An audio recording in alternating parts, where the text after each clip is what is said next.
Hey everybody, this is Mark Bozon. I'm here to give you guys a video review for Nintendo's Mario Kart Wii. Check it out. Mario Kart Wii! Woohoo! To kick things off, we have to mention that Mario Kart is definitely what Nintendo loves to call a bridge title. It's a game that's going to do different things for different players. It's geared to both the hardcore and the casual, so obviously it's going to do different things for different players based on what's offered. Mario Kart's been around since the Super NES days, but the core gameplay is still virtually the same.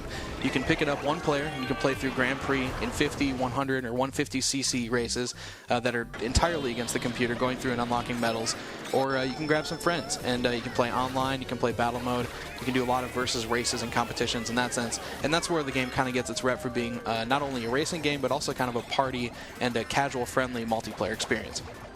For Wii specifically, though, it's really obvious that Nintendo wanted this to be kind of a jack-of-all-trades game. And while it's not really a master of none, so to speak, it definitely has some balance issues and some odd limitations at times that a lot of players aren't really going to understand, especially if you're part of that hardcore camp.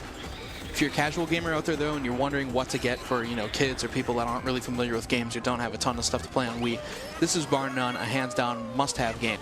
Now, with that being said, we're going to jump into what works and what doesn't with Mario Kart Wii.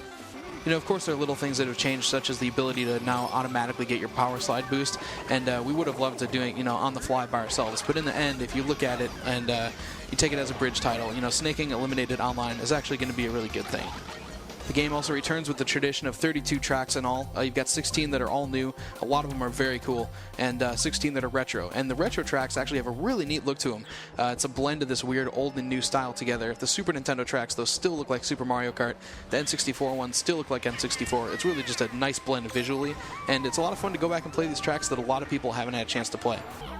There's also, of course, a ton of local multiplayer and options for those, and it's a great overall package if you just have a lot of people chilling around, got a Wii wheel, a couple GameCube controllers, and you want to just have everybody jump in and have a good time. Also the tricking and the bikes have been added this time around. They're both really neat elements, and the nice thing about it is neither of them really overpower the experience. It feels like a good, seamless blend into the main Mario Kart mechanic. When we get into the specifics of it, though, there really are a few areas where Mario Kart has missed the boat, and many of which are noticeable primarily to the hardcore crowd. There is team and solo racing for local multiplayer, but there's no free-for-all mode for battle. That's definitely something that's already getting a lot of people upset with online, and the fact that you're always going to be playing in teams is a little unnerving. Another one that's been removed, though, is Co-op Grand Prix. So there's no longer any two-player mode where you're just going for medals. Everything you're going to do with multiplayer either needs to take place online or offline in multiplayer modes.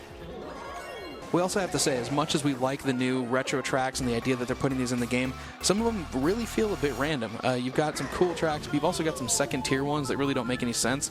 And in my opinion, it's obvious Nintendo's keeping some of them. They've got a set list, and they're putting in a few awesome tracks and a few just passable ones every single generation, and they're thinking ahead to future games. As far as local multiplayer is concerned, it's really nice you can now actually go in and change how often items occur and if they're, strategic or if they're going to be really aggressive.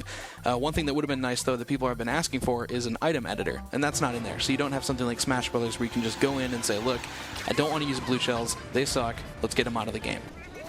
Another weird technical downside to playing local multiplayer is that when you go to 3 or 4 players, so when they segment the screen into 4 different screens, you get a drop to 30 frames as the benchmark instead of 60 frames. So while the main game has this really nice fluid look to it, once you get more people into the mix, it drops, and also control just gets a little bit more iffy along the way because it's not reading it as frequently.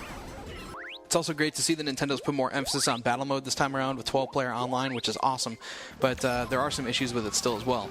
All the battle mode tracks are still made for 12 players, so there's nothing smaller. You don't get the retro like Block Fort old levels that are tighter and a little bit better for just 2 or 4 players.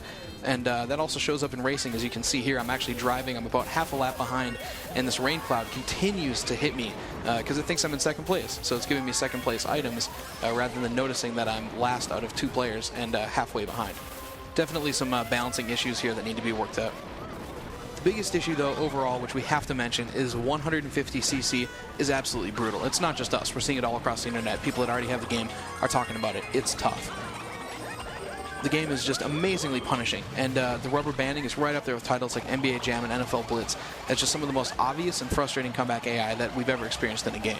The bottom line here is just that you don't want to lose a game when you feel like you've done nothing wrong, and that happens way too often in Mario Kart Wii.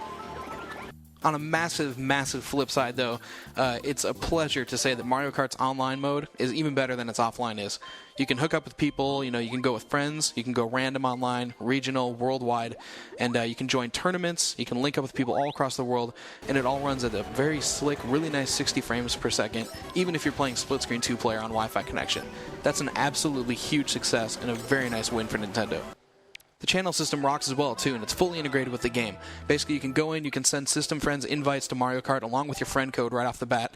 You can check if friends are online and join them without even booting the game first. You can watch games, you can download new ghosts, you can compete against save ghosts, you can check the leaderboards. All this stuff can happen without having the game in, and it's awesome. It's a great way to get around the whole fact that you've got to connect to Wi-Fi connection and see what's going on. It's incredible. You know, it may fill up fast, but if every single game from here on out has its own channel and is integrated this well, we're all for it. You know, there are always going to be things you want to change or gripes that you've got with games, but in the end, Mario Kart is a great offering, whether you're casual or hardcore. The visuals are simplified a bit, but it's still really nice to look. It runs at a solid 60 frames per second, and even the tilt control, which some of us resisted, is really nice. All the footage that you're seeing here actually has been played with the tilt control, and it feels great. Online is a huge blast. It's better than single-player mode, which has some issues such as the 150cc. But, you know, in our opinion, it's a solid kart. It's not the best one out there, but it's certainly a must-play addition to the series, and there's obviously enough content here to last you a long, long time. So there you have it. If you're looking for a great local or online multiplayer game, check out Mario Kart Wii. We'll see you online.